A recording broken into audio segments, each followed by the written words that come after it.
नमस्कार दर्शकों, जैसा कि आप जानते हैं कि फेस टू फेस के हर अंक में कोई ना कोई नई शख्सियत हमारे साथ मौजूद रहती है। इस बार भी हमारे साथ इस समय मौजूद है जनाब राजीव पांडे साहब, जो कि एसएसपी जम्मू की कमान को संभाले हुए हैं, और हम इनसे जानेंगे कि किस तरीके से लॉ एंड ऑर्डर को इन्होंने मेंटेन रखा है और पुलिसिंग किस तरीके से क्राइम को, और भी जो नई नई चीजें सामने आ रही हैं, साइबर क्राइम, इन सब पे किस तरीके से नकेल कसी हुई है। जी राजीव जी, आपका हमारे स्टूडियो में स्वागत है। Thank you.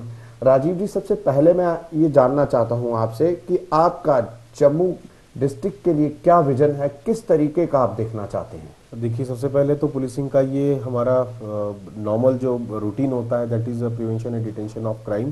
जी, सबसे पहले तो ये है।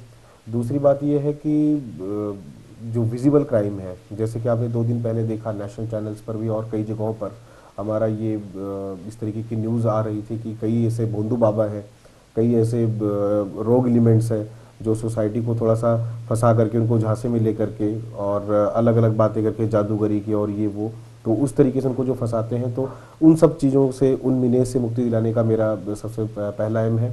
दूसरा मैं कहूँगा कि मोटर व्हीकल वायलेशंस जो हो रही हैं, जो विदाउट हेलमेट हमारे यूथ चलते हैं और उससे लॉस ऑफ लाइफ काफ़ी हो रहा है, एक्सीडेंट्स काफ़ी होने के बाद में वो फैटल हो जाते हैं, that I want to prevent. Third place में कहूँगा, थर्ड नहीं रादर ये हमारा टॉप मोस्ट प्रायोरिटी है कि curbing the menace of drugs. लेकिन आप मेन विजन क्या, कि क्राइम फ्री जम्मू देखना चाहते हैं? Of course, being a policeman तो भाई हर पुलिस वाले का यही होता है कि क्राइम फ्री हो, जी। कोई इंसिडेंट फ्री हो और लॉलेसनेस ना हो कि कहीं पे कहीं पर भी, तो upholding the law of the land, that is our priority. जी जी, एक और अहम चीज इसी के साथ सटी हुई है, जुड़ी हुई है कि राजीव जी, जिस तरीके से हमने सुना है कि जो बॉर्डर पार से जो मिलिटेंट्स हैं वो रिहायशी इलाकों में कोई अफरा तफरी मचाना चाहते हैं, कोई खराबी करना चाहते हैं, क्योंकि त्योहारों के दिन है, आने वाले समय में काफ़ी त्यौहार भी आ रहे हैं, तो उस पे नकेल लगाने के लिए जम्मू कश्मीर पुलिस और खासकर जम्मू डिस्ट्रिक्ट में आपने क्या कदम उठाए हैं? देखिए, being district SP of Jammu district में जम्मू डिस्ट्रिक्ट की ही बात करूंगा तो हमारे लगभग 16 से 17 ऐसे पॉइंट्स हैं, वेरियस नाका पॉइंट्स, जो हमारे स्ट्रेटेजिक पॉइंट्स हैं, जहां पर हम कर्टेल करते हैं किसी भी मिसक्रिएंट की या किसी भी टेररिस्ट या तो मिलिटेंट एलिमेंट की entry through out the Pakistan border और या कहीं से भी थ्रू आउट द इंडिया। तो हमारे 16 नाका पॉइंट्स ऐसे डिप्लॉयड हैं। हमारे पास बुलेट प्रूफ बंकर्स हैं, हमारी अपनी एसओजी की टीम लगी हुई है और हमारा सारी इंटेलिजेंस एजेंसीज के साथ कोऑर्डिनेशन रहता है। जी पांडे साहब, साथ में मुझे ये बताएं कि जो क्या हमारे सीसीटीवी कैमरास हैं वो क्या प्रॉपर तरीके से एक्टिव है? जी, ऑफ कोर्स पूरे फंक्शनिंग है।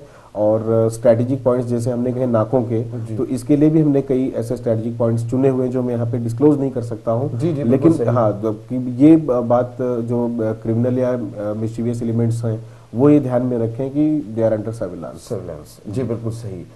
अब हम अहम प्रश्न पे आते हैं जो हमारे लिए, खासकर जम्मू कश्मीर पुलिस के लिए ही नहीं, हमारी आम जनता के लिए भी बड़ा एक चैलेंजिंग है कि हमारी नौजवान पीढ़ी जो है इस समय नशे की ओर बढ़ रही है, और उन सब पे नकेल लगाने के लिए, क्योंकि कहा जाता है कहीं घर में कोई बच्चा रोता है तो भी जम्मू कश्मीर पुलिस का ही वही उसी को सॉल्व करेगी, कोई काम भी होता है तो जम्मू कश्मीर पुलिस का उसमें रोल रहता ही रहता है। तो क्या रोल है जम्मू कश्मीर पुलिस का कि नशे की इस लत को दूर करने के लिए? देखिए, सबसे पहले तो मैं आपको बता दूं कि हमारे पुलिस हेडक्वार्टर लेवल से डीजी साहब ने जो स्टेप उठाया हुआ था, उसके तहत हमारे दोनों जोन्स में, चाहे कश्मीर जोन हो चाहे जम्मू जोन हो, और पर डिस्ट्रिक्ट वाइज हमने एक रिहेबिलिटेशन सेंटर खोला हुआ है, जहां पर यूथ को जो भी इस नशे की लत में चले गए हैं उनको हम काउंसिल करते हैं। जी। तो उनको काउंसिल करके हॉस्पिटल्स में फिर उनको एडमिट कराने तक, या तो फिर उनको नशे की लत से कैसे दूर किया जाए, यहाँ तक की सारी एक्टिविटीज चलती है। तो हमारा जो रिहेबिलिटेशन सेंटर है, मतलब नशा मुक्ति केंद्र जो हमारा खुला हुआ है, वो हमेशा आ पाएंगे जम्मू कश्मीर पुलिस के हर जिले के हर पुलिस कंट्रोल रूम में, या तो डिस्ट्रिक्ट पुलिस लाइंस में हमारा ये नशा मुक्ति केंद्र खुला हुआ है। और ये तो हो गया कि करेक्शनल लेवल पर। जी, तो बिल्कुल ठीक कह रहे हैं, लेकिन आपने ये बात कही कि नशा मुक्ति के लिए, लेकिन नशा जहां से आ रहा है उसको नस्ते नाबूद करने के लिए क्या किया जा रहा है? एग्जैक्टली मैं उसी पॉइंट पर आ रहा था कि ये जो जी जी बोलिए। इनका नशे का कारोबार चलता है, या तो जो लोग इसको लोगों तक फैला रहे हैं, जवानों तक उनको दे रहे हैं, उनको रोकने के लिए एनडीपीएस एक्ट के तहत हम कार्रवाइयां करते हैं। हमारे नाके लगे हुए हैं, हमारे इन्फॉर्मर्स हैं, उनको गाहे बगाहे जब भी हमें कोई भी खबर आती है, चाहे रात के 2 बजे भी हो, 3 बजे हो, या तो जिस वक्त भी खबर आता है, तो हमारे सारे नाकाज एक्टिव हो जाते हैं। हमारे इन्फॉर्मर्स के इन्फॉर्मेशन के आधार पर भी हम उनको नैप करने की कोशिश करते हैं और हम इसमें सक्सेसफुल रहे हैं काफ़ी हद जी जी राजीव जी, एक तो नशा आ गया चरस और अफीम का। आजकल जो मेडिसिन का नशा है वो काफी पंजाब से सुना है आ रहा है। तो क्या उन चीजों को नस्ते नाबूद करने के लिए कुछ ऐसे स्टेप्स उठाए गए हैं जम्मू कश्मीर पुलिस द्वारा?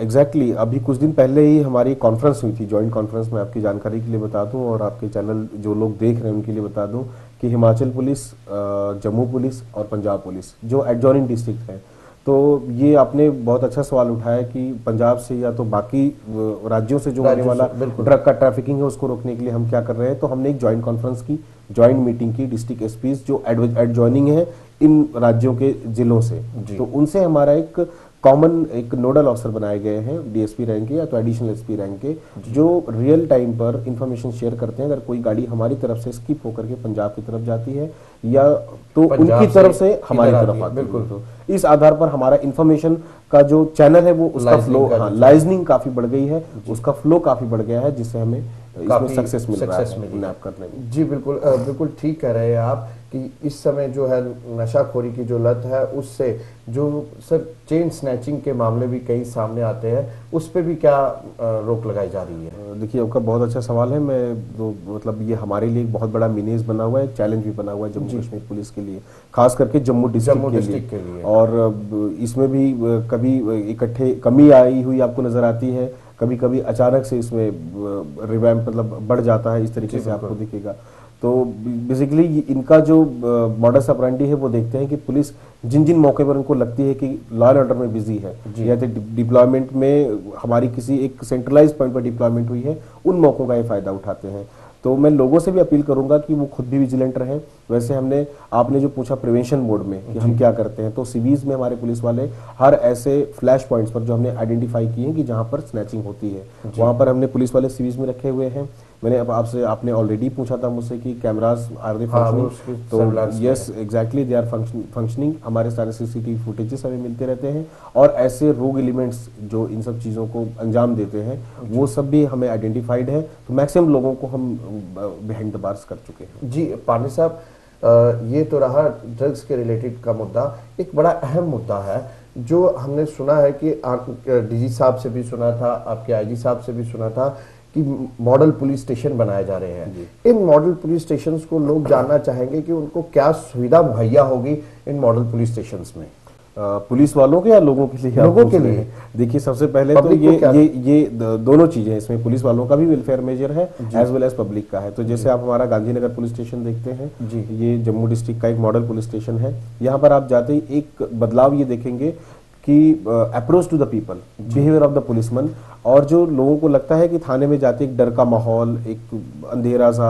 या तो कोई छोटा कमरा हो, तो ये सब ना होकर के आपको एक खुला माहौल मिलेगा। वहां जाकर के हमारा एक ड्यूटी अफसर होता है जो आपको रिसीव करेगा और आपसे आपकी प्रॉब्लम्स के बारे में पूछेगा। और अगर उसको जरूरत लगती है कि हमारे एसओ साहब से मिलना जरूरी है या तो मुंशी से उनकी बात से हो जाता है, तो जो कंसर्न आईओज हैं उनसे मिलकर के अगर हो जाता है तो उनको वहां डायरेक्ट कर देते हैं। जी पांडे साहब, आज जो युग है वो इंटरनेट का है, कंप्यूटर का है, तो क्या ऐसा भी कोई सिस्टम रखा गया है, कोई ऑनलाइन एफआईआर या कुछ सिस्टम जिससे लोगों को कोई दुविधा ना हो, असुविधा का सामना ना करना पड़े? देखिए ऑनलाइन एफआईआर तो ये मतलब इस तरीके का सिस्टम जो है अभी तो उसमें तो सीआरपीसी के तहत तो ऐसा होता नहीं कि कोई ऑनलाइन एफआईआर दे दे तो हम उसमें क्योंकि देखिए 156 के तहत सीआरपीसी एफआईआर जो होता है वो नहीं, मेरे कहने का आप मतलब नहीं समझे। मेरे कहने का मुद्दा ये था कि किसी ने एफआईआर किया है और उस पर कोई कार्रवाई नहीं की जा रही और वो एसएचओ लेवल तक है, आप तक वो नहीं पहुंच पा रही, तो क्या सिस्टम कोई ऐसा है कि आप भी उसको चेक कर सके ऑनलाइन? एग्जैक्टली आपने सही कहा, आपका अच्छा सवाल है, मैं ये भी अप्रिशिएट करता हूँ। अभी रिसेंटली हमें पीएचक्यू से डायरेक्शंस आई हैं कि हर डिस्ट्रिक्ट की अपनी एक वेबसाइट होगी। जी, जैसे हमने पहले फेसबुक पेजेस खोल रखे थे और थाना लेवल पर भी हमने उनको डायरेक्ट किया हुआ था कि फेसबुक का सबका अकाउंट हो, ताकि मैं लोगों की कंप्लेंट्स और ग्रीवेंसेस को डायरेक्टली सुन पाऊँ। तो मैं लोगों की इन्फॉर्मेशन के लिए, आपकी भी इन्फॉर्मेशन के लिए बता दूं, एक तो डायरेक्टली ग्रीवेंस सेल खुला हुआ होता है डिस्ट्रिक्ट पुलिस जम्मू के पास में, जो कि लोग आकर के सीधा अप्रोच करते हैं। और जो आप ऑनलाइन मॉनिटरिंग की बात कर रहे हैं, दैट इज अंडर प्रोसेस।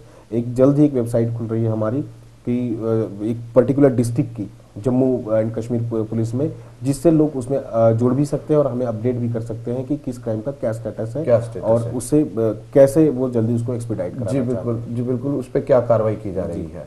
जी, एक और चीज़ आपसे अहम पूछना चाहूँगा जो कि आम जनता से जुड़ी हुई है। पीपल फ्रेंडली के लिए जम्मू कश्मीर पुलिस काफ़ी काम करती रही है, लेकिन क्या कारण है अभी भी जो जम्मू कश्मीर की जनता है उनके दिल में थोड़ा सा डर है, जो आम आदमी है पुलिस स्टेशन या चौकी में जाते हुए थोड़ा घबराता है, ऐसा क्यों? देखिए, आपने पहले ही कहा कि अब ऐसा क्यों है, ये जनता की तरफ से हमें तो कभी इस तरीके से नहीं आया कि हमें डर है या भय है पुलिस से। रादर मैं कहूँगा कि हम मोर पीपल फ्रेंडली होना चाहते हैं, और हमारा कम्युनिटी एक्शन प्रोग्राम के तहत ऐसे कई कार्यक्रम भी हम यहाँ पे चलाते हैं, जिनके तहत लोगों को लगे कि नहीं भाई पुलिस हमारे साथ ही और जनता के लिए ही हम कार्य करते हैं, तो भाई जनता को भी चाहेंगे कि जरूर हमारे साथ रहे। तो इसीलिए आपने जो कहा ना, मॉडल पुलिस स्टेशन की कंसेप्ट है कि उनको पुलिस थाने में आने के बाद में एक फ्रेंडली सा माहौल लगे। और मुझे तो नहीं लगता है कि जो एक साइमल्टेनियस हमारी मीटिंग्स हुई हैं, सब्सिक्वेंट मीटिंग्स हुई हैं, उनमें हमने कन्वे किया हुआ है सारे पुलिसमैन को जो एसएचओ लेवल पर है या तो जो कटिंग एज पर डीलिंग लेवल पर जो लोग हैं, कि ज़्यादा पीपल फ्रेंडली रहें और उनकी प्रॉब्लम्स को पहले सुने रादर देन थ्रैशिंग देम। ये तो आप देख रहे होंगे कि नॉर्मली एक जनरल सा चेंज, परसेप्शन चेंज आ रहा है पुलिस के बारे में। जी पांडे साहब, आप नौजवान एसएसपी है, आप चाहते हैं कि कुछ ना कुछ पुलिस में चेंजिंग आए जिससे पुलिस की जो छवि है बिल्कुल साफ हो। तो एक बड़ी छोटी सी चीज़ है कि एक आदमी जो है अगर पुलिस स्टेशन या चौकी में कैरेक्टर सर्टिफिकेट लेने जाता है तो उसको 2 से 3 बार वहां जाना पड़ता है। तो क्या कोई ऐसा प्रावधान ना बनाया जाए कि एक बार जाए और उसको इमीडिएट कैरेक्टर सर्टिफिकेट मुहैया करवाया जाए, या उसको जिस टाइम पे बुलाया जाए उस टाइम पे वो दिया जाए? एग्जैक्टली, देखिए कुछ इससे जुड़ी हुई ऐसी कई चीजें हैं जो जिसमें लोग बड़े परेशान रहते हैं। देखिए, मैं कहूँगा कि ये जो प्रॉब्लम्स आती हैं वेरिफिकेशन में, या तो किसी भी तरीके की जो कागजी काम होते हैं उनमें लोगों को लगता है कि वक्त लग रहा है। सबसे पहली बात ये है कि पुलिस में मैन पावर की कमी है, ये मैं एक्सेप्ट करता हूँ और उसको भी हम रिसोर्सफुल करने की पूरी कोशिश कर रहे हैं। सेकेंडली ये है कि वेरिफिकेशन का जो इशू होता है उसमें पुलिसमैन ने डोर टू डोर विजिट करना होता है। तो पर डे अगर हमें 200 के हिसाब से एप्लीकेशंस आते हैं और हमारे पास डेडिकेटेड 4 ही लोग हैं, तो आप उसका रेशियो देखें कि 4 बंदे पूरे दिन में कितने लोगों को विजिट कर पाएंगे। तो डोर टू डोर विजिट करके फिर भी हम वेरिफिकेशन की प्रायोरिटी देखते हैं। उनके आधार पर हम चाहते हैं कि मैक्सिमम टाइम जो हमने डिस्ट्रिक्ट से रखा हुआ है वो 15 दिनों का है। ज्यादा से ज्यादा 15 दिनों में हर एक वेरिफिकेशन जो जाती है वो पेंडिंग नहीं रहनी चाहिए। तो मैं लोगों से भी अपील करूंगा कि ये ऐसा नहीं है कि बस रिमोट दबाया और टीवी चालू हो गया, और ये कुछ ऐसी चीजें हैं जो फिजिकली वेरीफाई करने की जरूरत है, ना कि हम थानों में बैठ करके इसको वेरीफाई कर सकते हैं। क्योंकि एक छोटी सी भूल भी किसी के पासपोर्ट के लिए, और कैसा कोई ऐसा मिसक्रिएंट कोई अगर पासपोर्ट हासिल करने में कामयाब रहा तो वो ओवरऑल नेशनल सिक्योरिटी के लिए थ्रेट होता है। तो आपकी फैसिलिटेशन के लिए फॉर योर बेटर टुमारो हम इसमें थोड़ा सा अगर वक्त भी लग जाता है, बट मैं ये लोगों की जानकारी के लिए कहूंगा कि इसमें मैक्सिमम टाइम जो हमारा है वो 15 डेज का है। उससे ज्यादा अगर वक्त लगता है तो दे मे रीच और offices, even sub divisional office या जोनल एसपी ऑफिस, या तो by office SSP office for their grievance redressal. ठीक, पांडे साहब, समय की नज़ाकत को देखते हुए तो मैं ये चाहूँगा कि आप हमारे जम्मू डिस्ट्रिक्ट की जनता को क्या कोई संदेश देना चाहते हैं जो उनके लिए भी बेनिफिशियल हो और जम्मू कश्मीर पुलिस के लिए भी बेनिफिशियल हो? जी, मैं बिल्कुल आपके चैनल से संदेश ये देना चाहूँगा। सबसे पहले तो अपने यूथ को, जो कॉलेज गोइंग यूथ हैं, स्कूल की यूथ हैं, ड्रग से दूर रहें। मोटर व्हीकल एक्ट्स को पूरा अच्छी तरीके से फॉलो करें, और उसमें जो हम इंश्योर करते हैं चलानिंग का, उसमें ये ना समझें कि पुलिस आपकी दुश्मन है, बल्कि आपकी सेफ्टी के लिए, आपके रक्षा के लिए हम ये ऐसा करते हैं, ना कि आपकी दुश्मनी के तहत, ना तो आपसे किसी गुस्से के तहत हम ये सब करते हैं। तो मोटर व्हीकल रूल्स को फॉलो करें। थर्डली मैं कहूँगा कि नॉर्मल जो क्राइम्स हैं, सोशल क्राइम्स हैं, किसी तरीके के, चाहे चेन स्नैचिंग हो, चाहे अदर कोई प्रॉब्लम्स हो, तो रादर देन इन सब चीज़ों को रिजॉर्ट करने से बेहतर है कि आप पुलिस के पास आएँ। अगर आपको काउंसलिंग की ज़रूरत है, करियर गाइडेंस की ज़रूरत है, जो भी कुछ उनकी ज़रूरतें हैं, तो कंसर्न अगर थानेदार को, एसडीपीओ को या और डिस्ट्रिक्ट एसपी पर वो कन्वे करते हैं हमें ये प्रॉब्लम्स है, तो हम बिल्कुल उसको दूर करने की कोशिश करेंगे, ना कि वो अपनी प्रॉब्लम्स को सॉल्व करने के लिए किसी क्रिमिनल के पास जाएं या तो किसी क्राइम को रिजॉर्ट करें। जी बिल्कुल पांडे साहब, आपने बहुत अच्छा हमारे दर्शकों को बताया इसी के साथ आपसे विदाई लेंगे। दर्शकों, अगली बार फिर हाजिर होंगे फेस टू फेस के नए अंक में किसी नई शख्सियत के साथ। तब तक के लिए धन्यवाद।